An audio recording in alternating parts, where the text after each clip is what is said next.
I work at a power substation. One transformer uses more energy than it sends out. The deficit is growing every week. A substation technician slash engineer, recently separated, is fighting for custody of his daughter. The human relationship at stake is his daughter. The threat puts her in danger or forces him to choose between exposing the truth, which endangers his job, his credibility, his custody case, and protecting her. The threat, not ambient or formless, something with physical presence, visible effects, and legible intent. Something is being constructed or grown in the ground beneath or near the substation. The energy is feeding something that is building itself. It has geometry. It has architecture. It has a plan. Escalation mechanism, not intimacy. Instead, investigation. The protagonist is an engineer. He notices the discrepancy in the numbers. He investigates. The more he investigates, the more he discovers physical evidence.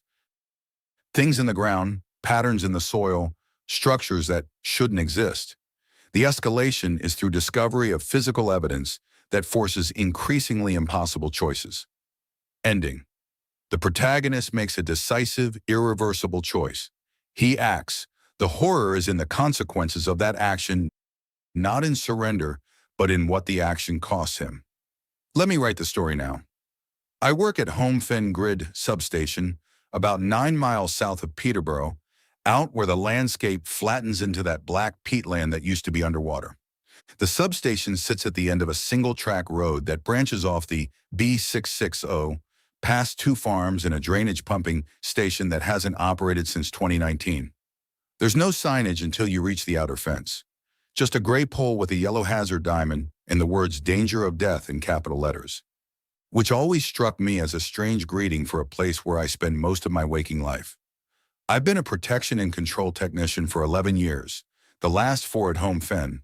Before that, I was at a 275 kilovolt station near Spalding, which was bigger, busier, and better staffed. Home Fin is a 132/33 kilovolt step-down station, 2 132 kilovolt incomers from the main transmission network, 3 33 kilovolt outgoing feeders serving villages and farmland across the southern fens. It's not a glamorous posting. Most of the time it's just me and one other technician, Gary Linton, alternating 12-hour shifts with overlap on Wednesdays for handover. We have a small control building with SCADA terminals, a kitchen that smells permanently of instant coffee and damp plaster, and a view through reinforced glass of the switchyard, which is roughly the size of a football pitch and about as scenic. I need to tell you what happened because I need someone else to have the information, not because I think you can help. I'm past that. I need it to exist somewhere outside my own head, because I've started to wonder if the reason nobody has done anything is that I'm the only person who can see it. And if that's the case, I need to know that too. I'll start with the numbers because the numbers are what I trust, or what I used to trust. Every transformer has losses. That's basic electrical engineering. You push power in at 1 voltage, the magnetic core steps it down or up, and power comes out the other side at a different voltage. But some energy gets lost in the process. The core heats up from hysteresis, the cycling of magnetic domains in the steel laminations. Eddy currents swirl through the metal. The copper windings have resistance, so current flowing through them generates heat proportional to the square of the current. These are called load losses. Then there are stray losses from leakage flux, finding its way into the tank walls and structural supports. All of this is normal. All of this is measurable.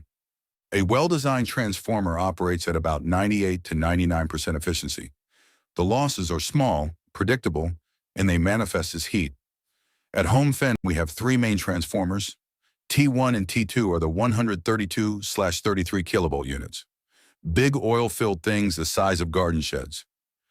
Painted that specific shade of institutional green that the distribution and network operator uses on everything. T3 is a smaller auxiliary transformer that powers the substation's own systems, the lighting, the SCADA equipment, the heating in the control room. T1 and T2 were installed in 2007 as part of a network reinforcement scheme. T3 is older, dating from the original 1989 build. The discrepancy began with T2. I first noticed it in the second week of September last year. I was running the monthly energy audit, which is something I do myself using data pulled from the SCADA system and the metering CTs on each circuit. It's not strictly required in my role. The metering data gets sent automatically to the network operator's central systems, and someone in an office in Warwick presumably looks at it. But I like numbers. I like knowing what the station is doing. When my marriage was falling apart, I found I could sit with a spreadsheet for hours and feel something close to calm, which probably tells you more about me than I'd like to admit. The audit involves comparing the energy measured coming into each transformer against the energy measured going out, then checking that the difference, the losses, falls within the expected range for that unit's loading.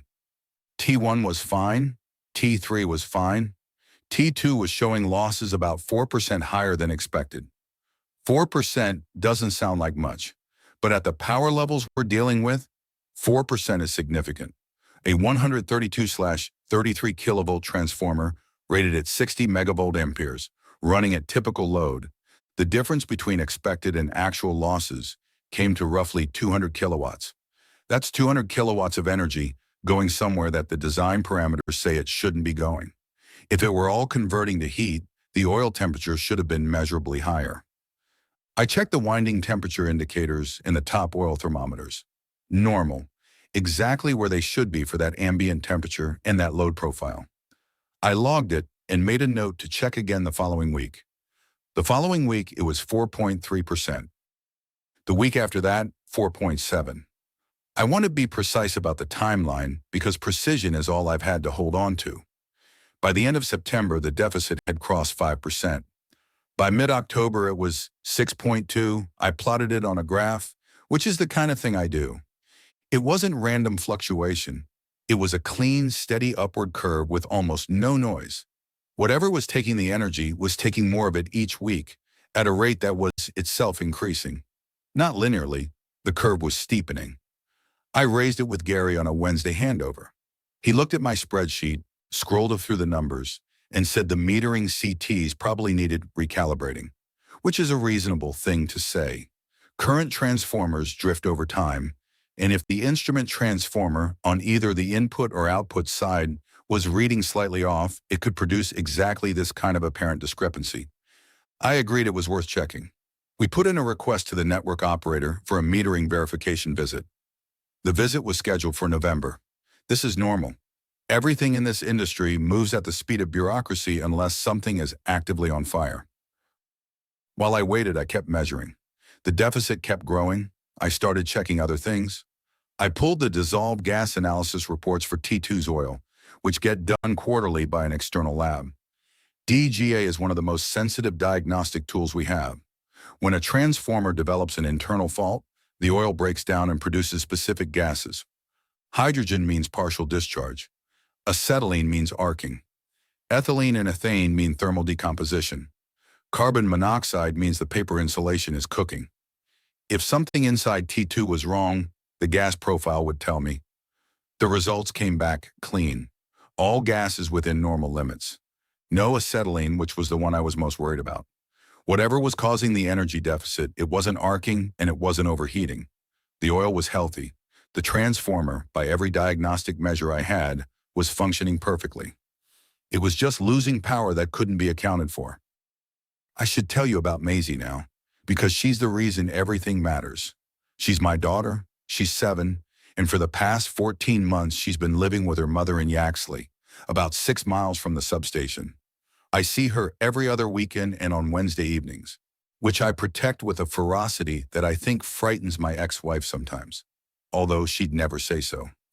The Wednesday evenings work because of the shift overlap. I finish at 2, drive to Yaxley, pick Maisie up from after-school club, and we have until 6:30. We go to the leisure center or the park, or in winter we sit in a cafe in Peterborough, and she tells me about her week in that very specific, very serious way she has, like she's filing a report. She's meticulous. She gets that from me. The custody arrangement is informal. We never went to court.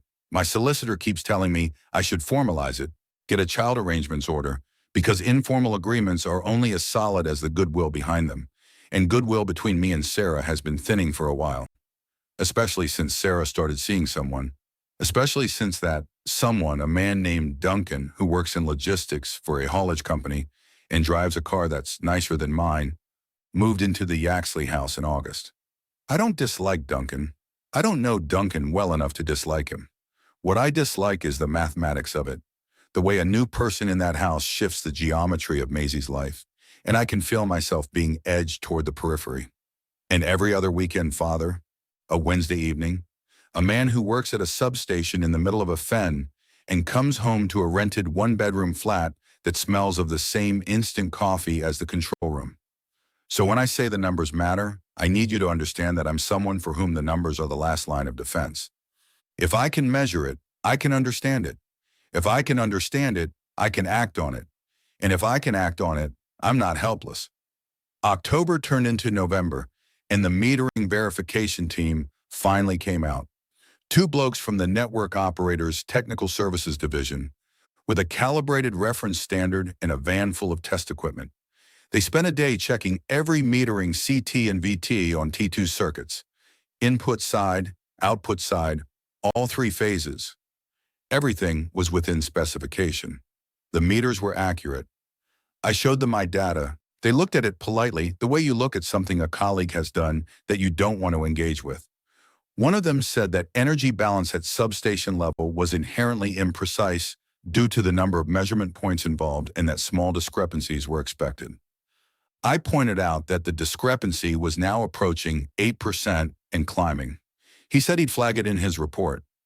I never saw a report. By late November, I'd started doing something I probably shouldn't have been doing, which was taking measurements myself using portable equipment outside the normal monitoring framework. I borrowed a set of CTs and a power quality analyzer from the stores at the Spalding Depot, telling them I needed it for a harmonic survey, which was technically true if you define the word survey loosely enough. I clamped the CTs onto T2's 33 kilovolt output cables, where they emerged from the cable ceiling ends in the switchyard, and I ran the analyzer for 72 hours. The results confirmed what the SCADA data was already telling me. The energy going into T2 was consistently and measurably greater than the energy coming out of it, by a margin that exceeded any plausible explanation involving measurement error, harmonics, or unaccounted load. But the portable analyzer also showed me something the SCADA system hadn't, because the SCADA system samples at 15-minute intervals, and the portable unit was logging continuously at high resolution. The deficit wasn't constant. It pulsed. Every 90 seconds, almost exactly, the power draw on the input side would spike briefly by about 300 kilowatts, lasting approximately 4 seconds, then return to baseline. The output side showed no corresponding spike. The energy was going in and not coming out, and it was doing so in a regular rhythmic pattern that bore no relationship to the load profile on the 33 kilovolt feeders. 90 seconds, 4 seconds, 90 seconds, 4 seconds. If you'd asked me then what it reminded me of, I'd have said breathing, but I wouldn't have meant it literally. I'd have meant that it had the quality of an autonomic process, something regulated and unconscious, something that didn't know it was being observed. December came and the deficit reached 11%. I stopped sleeping well, not because I was frightened exactly, but because the numbers didn't make sense and I couldn't stop running them. I'd lie in my flat in Whittlesea, staring at the ceiling and try to imagine a physical mechanism that could account for it. The energy had to go somewhere. That's the first law of thermodynamics. It doesn't vanish, it converts. If it wasn't becoming heat in the transformer, it was becoming something else. Work, chemical energy, electromagnetic radiation, something. I started walking the perimeter of the substation compound during my shifts, which I'd always done as part of routine security checks, but now did with a different kind of attention. The compound is about 200 meters by 150, surrounded by a 2.4-meter palisade fence topped with barbed wire. Beyond the fence on 3 sides is flat agricultural land, black peat fields stretching to the horizon, broken by drainage ditches and the occasional line of poplars. On the 4th side, the north side, there's a strip of scrubby woodland about 30 meters deep that runs along an old drainage channel. The woodland has always been there, as long as I've worked at the station. It's mainly willow and alder, the kind of damp, tangled growth you get on Fenland when nobody maintains it. In the second week of December, I noticed that the ground on the north side of the compound, between the fence and the edge of the woodland, had changed. I can't tell you exactly when it changed, because I hadn't been paying attention to it. It was just ground. But now, looking at it, I could see that the surface was different from the surrounding peat. It was darker, almost black, and it had a texture that I can only describe as organized. The peat around it was rough, clumpy, frozen in places where the frost had got to it. This area, roughly rectangular, maybe 20 meters by 10, running parallel to the north fence, was smooth, flat, uniform, as if something had pressed it from beneath, compressing the soil into a dense, even surface. I climbed the fence to look more closely, which was stupid and against every safety protocol I've agreed to. But I wasn't thinking about protocols. I was thinking about the numbers. The ground was warm. Not dramatically warm, not steaming, but the frost that covered every other surface out there, the drainage channel, the grass, the bare branches of the willows, stopped at the edge of this rectangle. The soil within it was just above freezing, maybe 3 or 4 degrees warmer than the surrounding ground. I knelt and pressed my hand flat against it. It felt solid, far more solid than peat should. It felt like pressing your hand against a floor. I went back to the control room and pulled up the SCADA display for T2. The pulse was there, visible now that I knew to look for it. Every 90 seconds, the input power climbed by 300 kilowatts for 4 seconds, then dropped. I watched it cycle 4 times, 5, 6, and tried to correlate it with anything I could observe through the window. Any vibration in the switchyard, any sound. There was nothing. T2 sat there in the floodlit yard, humming its normal 100 hertz hum, oil pumps circulating, cooling fans turning. A perfectly healthy transformer feeding power into something I couldn't see. I called Gary and asked if he'd noticed anything unusual about the ground on the north side of the compound. He said he hadn't. I asked if he'd been over there recently. He said, why would he? There was nothing over there. I said I thought the ground looked different. He said it was December. The ground always looked different in December. I didn't push it. Christmas came. I had Maisie for 3 days, which Sarah agreed to in a gesture that felt either generous or tactical. I couldn't tell which. Maisie and I stayed in the flat and built a Lego castle and watched films and ate food that I'd spent 3 hours choosing in Tesco because I wanted it to be right. On Christmas morning, she gave me a drawing she'd done at school of the two of us standing next to what she told me was a power station. She'd drawn the transformers as big green squares with lightning bolts coming out of them. She'd drawn me with a hard hat and a high-vis jacket, which was accurate. She'd drawn herself holding my hand. I put it on the fridge with a magnet, and I looked at it every morning for weeks afterwards, and it was the best thing anyone had ever given me. On the 27th of December, I went back to the substation for a night shift, and the rectangle of ground on the north side had grown. It was now roughly 30 meters by 15, still smooth, still warm, still free of frost, and in the center of it, just barely visible in the beam of my torch, there was a line. A perfectly straight line, about 2 meters long, pressed into the surface of the soil like a crease in fabric. It was oriented exactly north-south.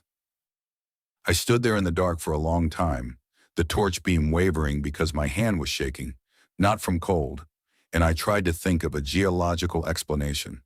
Frost heave, subsidence, drainage patterns. Peat is unstable. It shrinks, it compresses, it moves. The Homfen post, a famous iron column driven into the peat in 1851, has been gradually exposed as the surrounding land has sunk, standing now nearly 4 meters above the surface. The ground here does things that ground in other places doesn't do. But it doesn't do this. It doesn't form perfect rectangles. It doesn't generate heat. It doesn't press lines into itself with the precision of a ruler. I went back inside and checked the deficit, 13.4%. In January, I did something I'd been avoiding. I contacted the network operator's asset management department directly and told them I believed T2 had a significant undiagnosed fault condition. I use that language specifically because it triggers a mandatory response under the grid code. They called me back within 2 hours, which was the fastest I'd ever heard from them. A woman named Christine Hargreaves, a senior asset engineer, asked me to describe the fault condition. I told her about the energy deficit, the pulse pattern, the clean DGA results, the verified metering. I did not tell her about the ground. I knew how it would sound. She was thorough and professional. She asked detailed questions. She said she would arrange for a specialist condition and monitoring team to visit and conduct a comprehensive assessment, including partial discharge testing, frequency response analysis, and a fresh oil sample for extended DGA. She said they could come in the first week of February. I thanked her. I felt briefly like the system was working. On the 14th of January, a Wednesday, I picked Maisie up from after-school club and took her to the cafe in Peterborough. She was quiet, which was unusual. I asked her if something was wrong. She said Duncan had been shouting at her mum. I asked her if Duncan had shouted at her. She said no, just at Mum, and then Mum had cried, and then Duncan had said sorry and brought flowers. She told me this in the same matter-of-fact reporting voice she used for everything, but she wasn't looking at me. She was looking at her hot chocolate. I drove her back to Yaxley at 6:30 and sat in the car outside the house for 10 minutes.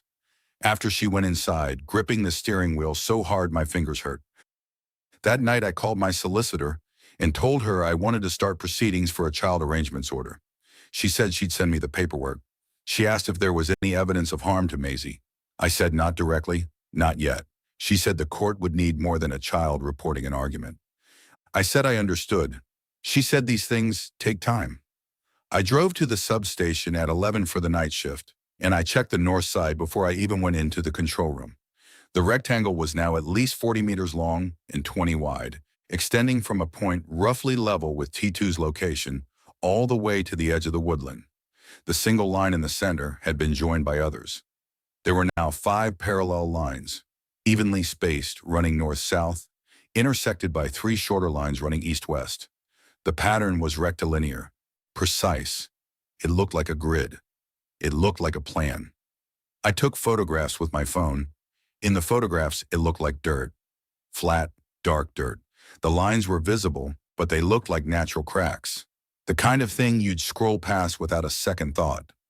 The photographs didn't capture what I could see standing there, which was the intention behind it. The deliberateness, the geometry. I was not imagining this. I want to be clear about that. I'm an engineer.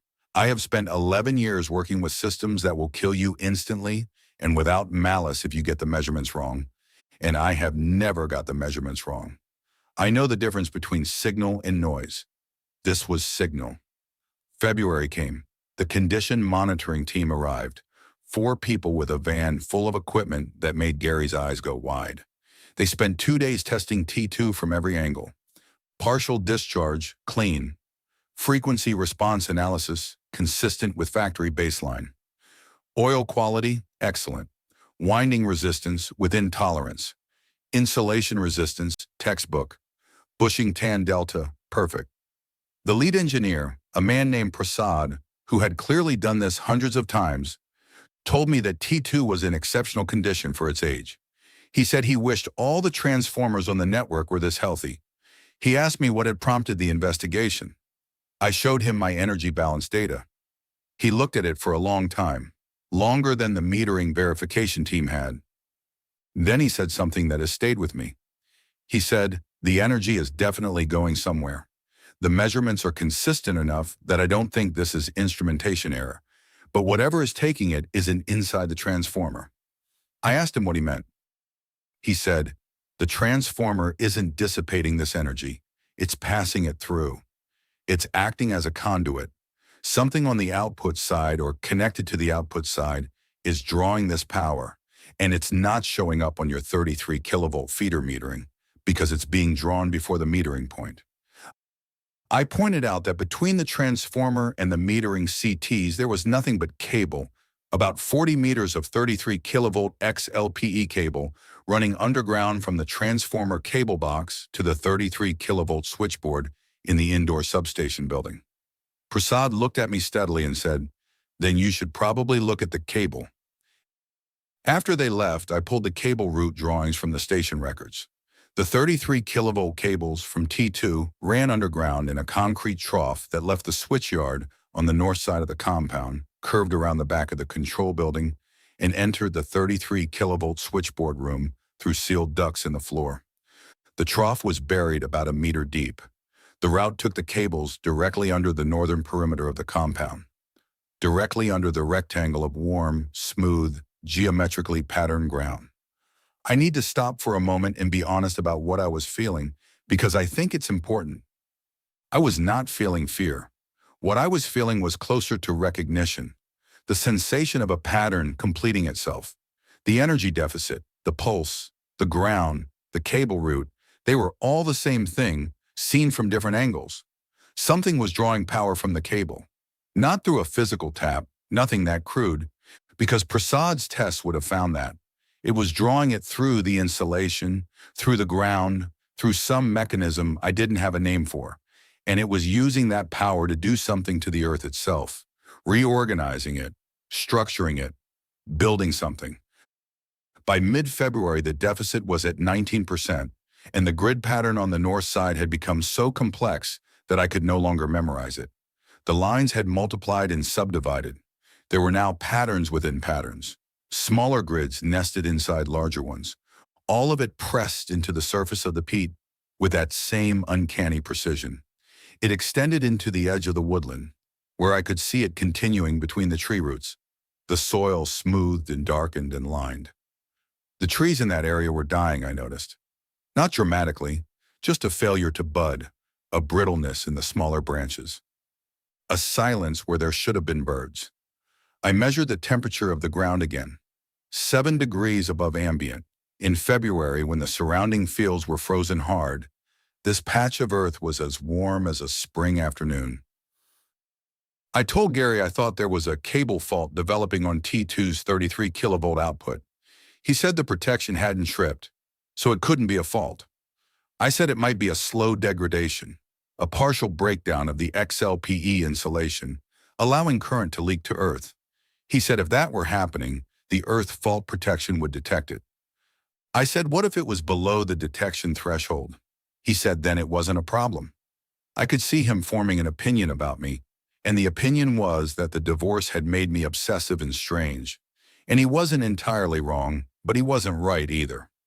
On the 22nd of February, a Wednesday, I picked Maisie up and she had a bruise on her upper arm. She said she'd fallen at school. I looked at the bruise. It was oval. It had 4 parallel marks, evenly spaced. I took her to the cafe and I sat across from her, and I watched her drink her hot chocolate, and I felt something in my chest that was heavier than anger and quieter than rage. It was the feeling of a number that doesn't fit the model, a measurement that breaks the pattern. Maisie was talking about her class project on hedgehogs, and I was listening to every word while simultaneously running a calculation in my head about what evidence I would need, what a family court would accept, how long it would take, and whether time was something I had. I took a photograph of the bruise with her permission, making it into a game, saying I was documenting her battle scar. She laughed. I saved the photograph in a folder on my phone, along with the photographs of the ground and the energy audit spreadsheets. And I understood, sitting there, that these were the same problem. Both were patterns that no one else could see, or would see, or wanted to see. Both were getting worse. And in both cases, the system designed to catch the problem was insisting that nothing was wrong. March, the deficit crossed 25%. A quarter of the energy going into T2 was disappearing. I recalculated the absolute figure. At current loading, the missing power was now approximately 1.5 megawatts, continuous. That's enough to run 500 homes. It was being drawn from the cable, passing into the earth, and feeding something that was reshaping the ground across an area that now extended well beyond the substation compound, into the woodland, and as I discovered one weekend when I walked the perimeter from outside the fence, into the adjacent field. The farmer who owned the field had plowed it in the autumn, and it should have been rough, rutted, frozen. Instead, in a broad swath parallel to the substation's north fence, the soil was flat, dark, and warm. The plow lines had been erased. The surface was smooth and it was patterned, the same grid of lines I'd been watching develop for months. But out here in the open field, I could see the scale of it for the first time. It was at least 100 meters long. The grid pattern was extraordinarily fine, the smallest divisions no more than a centimeter apart, nested inside larger divisions that were nested inside larger ones still. It was fractal. It was, and I don't use this word lightly, beautiful. I knelt at the edge of it and pressed my ear to the ground. I could hear it. Not the hum of the transformer, which was 200 meters away and muffled by the earth. Something else. A low, complex vibration, more felt than heard, that pulsed every 90 seconds for 4 seconds and then fell silent. The breathing. The rhythm I'd first detected on the power analyzer 3 months earlier. It was in the ground. It was in the structure of the ground. Standing up, I looked across the field toward the substation. The floodlights were on, casting their orange glow over the switchyard. T2 was visible, solid and green and ordinary, its cooling fans turning steadily. I could see the control room windows lit from within. Gary was on shift. From here, everything looked normal. From here, you would never know. I went home and I called Sarah and asked to speak to Maisie. Sarah said it wasn't my scheduled time. I said I just wanted to hear her voice. Sarah said I was being difficult. I said, please. She put Maisie on. Maisie said, "Hi, Dad, I'm watching telly." I said, "What are you watching?" She said, "Bluey." I said, "Good. That's good. I love you." She said, "Love you too, Dad," in the distracted way children do when the television is more interesting than the phone, and I held that sentence like something physical, something with weight, something I could put in my pocket and carry. In the third week of March, I filed a C-100 form at the family court in Peterborough, seeking a child arrangements order for increased contact and, if necessary, a change of residence.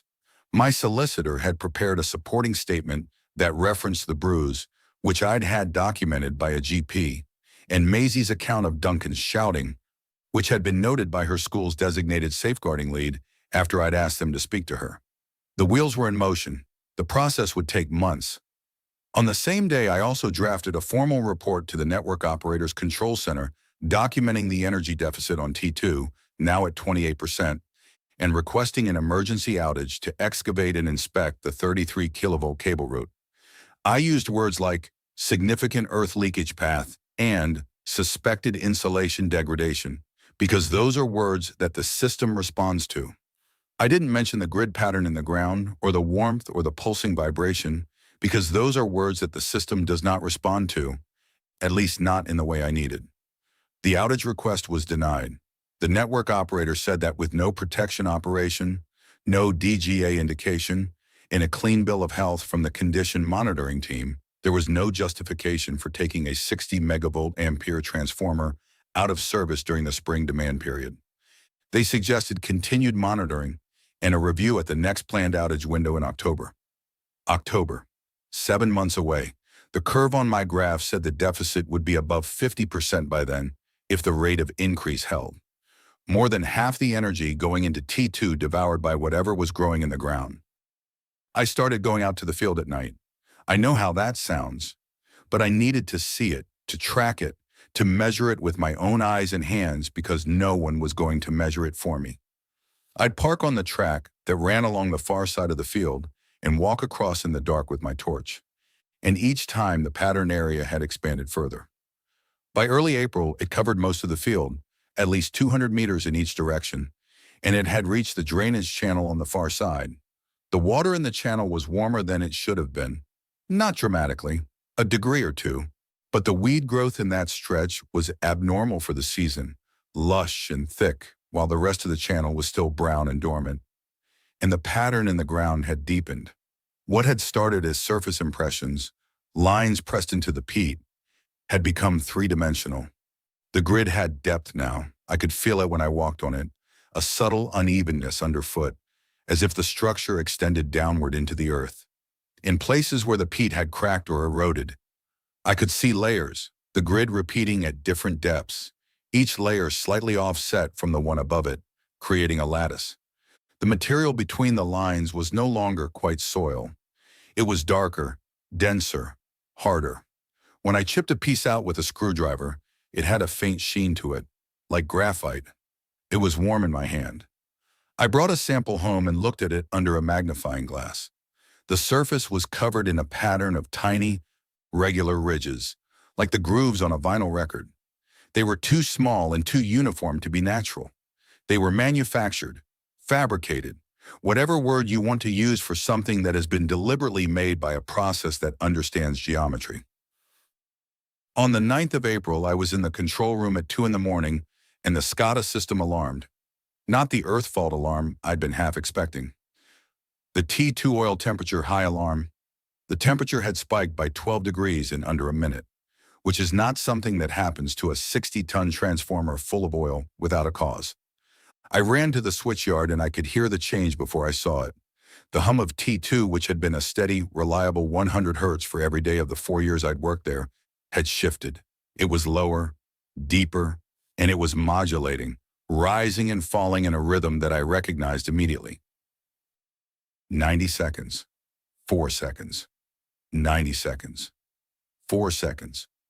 The transformer was breathing. I stood in the switchyard in my hard hat and overalls, and I watched the cooling fans adjust their speed in time with the pulse, and I felt, for the first time, genuine fear. Not the abstract fear of numbers that don't add up. Physical fear, the kind that starts in your stomach and rises into your throat. Because the transformer was not malfunctioning. The transformer was functioning, but not for us. It had been co-opted. It was serving a different purpose now, channeling energy into a structure that was growing in the earth beneath my feet. And the structure had reached a stage in its development where it needed more. And it was taking more. And the transformer was adjusting itself to provide it. The oil temperature settled back to normal within 20 minutes. The hum returned to its steady pitch. The alarm cleared. In the morning, I checked the SCADA logs and the spike was there. Documented, time-stamped. I saved it. I added it to the folder. The deficit that week was 31%. On the 15th of April, a Tuesday, Sarah called me. She said she wanted to talk about the court application. Her voice was careful and controlled in a way that told me Duncan was in the room. She said she thought we could work something out without involving solicitors and courts. She said Maisie was happy and settled, and the disruption of a court process would be bad for her. I said I agreed that disruption was bad for Maisie, but that I had concerns about her safety. There was a silence, then Sarah said, "That's a serious accusation, James." I said it wasn't an accusation, it was a concern, and the court would determine whether it was justified. She hung up. Duncan called me 20 minutes later from his own phone. He didn't shout. He was very calm. He said that if I continued with the court application, he would make sure I regretted it. He said he knew people. He said I should think about what I was doing. I recorded the call on my phone. I saved it in the folder.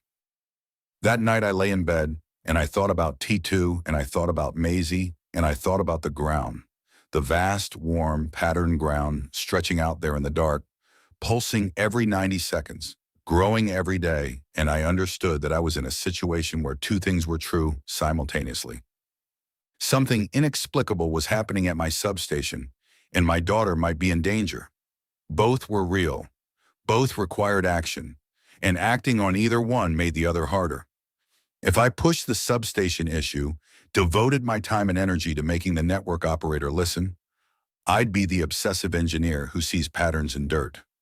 My credibility in the custody hearing would evaporate.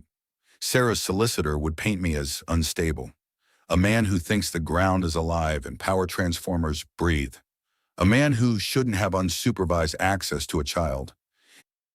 If I dropped the substation issue and focused entirely on the custody case, I'd be abandoning the only monitoring that was being done. Gary wasn't going to watch the deficit. The network operator had filed my reports and moved on. If I stopped measuring, stopped watching, stopped going out to that field at night, then whatever was happening would happen unchecked. And it was happening fast now. The structure growing by meters each day, the energy draw climbing, the pulse strengthening. Something was being completed, something was approaching a threshold. I chose Maisie. I need you to know that. When it came to it, I chose my daughter. On the 21st of April, I met with my solicitor, and we prepared a revised statement for the court. I included the photograph of the bruise, the GP's documentation, the school's safeguarding notes in the recording of Duncan's phone call. My solicitor said the recording was good, that a threat like that would weigh heavily with a judge. She said she was going to apply for an urgent hearing. She said it might take 2 to 3 weeks. I stopped going to the field. I stopped running the energy audits. I stopped watching the SCADA pulse. I went to work, I did my job, I came home, and I prepared for the court hearing. I told myself the substation issue could wait, that whatever was in the ground had been building for months, maybe years before I noticed, and a few weeks of inattention wouldn't matter. That was 4 days ago. This morning at 6:15, I was in the control room finishing a night shift. Gary was due in at 7 for handover. The sun was coming up over the fens, that flat gray light that makes everything look like a photograph of itself. I was making coffee and looking out the window at the switchyard, and I noticed that T2's cooling fans had stopped. Cooling fans don't stop, not on a loaded transformer. If the fans stop, the oil overheats, the winding insulation degrades, and you're looking at a catastrophic failure. I checked the SCADA display. The oil temperature was normal. The winding temperature was normal. The fans had stopped because the transformer wasn't generating heat, because the transformer wasn't consuming any energy in its core or windings, because every single watt of energy coming in through the 132 kilovolt bushings was passing straight through to the output cable and into the ground. The deficit was 100%. I walked out into the switchyard. T2 was silent. For the first time in 4 years, I couldn't hear its hum. The massive green tank sat in the dawn light like something dead, but it wasn't dead. The SCADA showed current flowing. Power was moving through it, tens of megawatts, but the transformer wasn't transforming it. It was just a pipe now. A channel. A vein. I walked to the north fence and looked out. The ground was different. The entire field, the woodland, everything I could see in that direction, all the way to the drainage channel and beyond it, was smooth and dark and patterned. The grid was visible even in the low light, a vast geometric structure embossed on the surface of the earth, extending to the horizon. And it was moving. Not fast, not like an animal or a machine, but the lines were shifting, the grid reconfiguring itself, the pattern evolving in real time. Sections would compress while others expanded. New lines would appear, and old ones would merge. It was like watching something think, like watching a mind organize itself. And at the center of it, directly north of T2, maybe 60 meters from where I stood at the fence, the ground was rising. A low mound, no more than half a meter high, but growing as I watched. The surface of the mound was covered in the finest pattern I'd yet seen, lines so close together they gave the surface a texture like fabric, like skin. It was warm enough that I could feel it on my face from 60 meters away. I went back inside and I sat at the SCADA terminal and I pulled up the network operator's emergency control line on the phone. I told the controller that I had a Category 1 emergency at home fen grid and that I needed T2 de-energized immediately by opening the 132 kilovolt circuit breakers at the remote end. The controller asked me what the emergency was. I said I had reason to believe there was an uncontrolled energy discharge from the 33 kilovolt cable system into the surrounding ground, creating a risk of thermal damage to underground infrastructure and third-party land. That was the language. Those were the words that would make the system move. The controller said she would need to consult with the duty engineer. I said there wasn't time. She said she understood my concern, but she couldn't trip a 132 kilovolt circuit on the word of a site technician without authorization. I said the transformer had 0 losses, that every watt of input energy was being conducted into the ground, that the ground was physically changing across an area of hundreds of meters. She said she was putting me through to the duty engineer. The duty engineer asked me the same questions. I gave him the same answers. He said he'd call me back within 30 minutes. That was 2 hours ago. The mound is higher now. I can see it from the control room window. It's about 1.5 meters high and perhaps 3 meters across, and its surface is moving, the pattern rippling and reorganizing in waves that travel from the base to the apex. The cooling fans on T2 are still silent. The switchyard is quieter than I've ever heard it. Even the 132 kilovolt line entries, the overhead conductors that normally crackle and buzz with corona discharge, are silent, as if the energy is being pulled through the system so efficiently that nothing escapes. Not heat, not sound, not light. Gary arrived at 7 and I showed him. I took him to the north fence and I showed him the ground and the mound and the moving pattern. He stood there for a long time and I watched his face and I saw the moment when he understood that he was looking at something that shouldn't exist. He said, "What is it?" I said I didn't know. He said, "What do we do?" I said I'd called the control center and they were deciding whether to de-energize T2. He said, "And if they don't?" I didn't answer because I didn't have one. At 8:45, my solicitor called. She said the court had agreed to an urgent hearing. It was listed for tomorrow morning, 10 o'clock, at the family court in Peterborough. She said I needed to be there with my documents and my evidence in my best suit. She said this was my chance. I am standing in the control room. It is 9:15 in the morning. Through the window, I can see the switchyard, the silent transformer, the north fence, and beyond it, the mound, which is now taller than the fence. I can see the pattern on its surface moving. I can feel the warmth of it through the glass. The duty engineer has not called back. The network operator has not de-energized T2. Tens of megawatts are pouring into the ground, and something is rising out of it, and no one is going to stop it. Because the system does not have a procedure for this. My court hearing is tomorrow at 10. If I leave to attend it, I will be the only person who has documented what is happening here, walking away from it at the moment it reaches whatever threshold it is approaching. If I stay, I will miss the hearing, and the hearing will not be rescheduled quickly, and in the gap, Duncan will still be in that house with my daughter and the informal arrangement.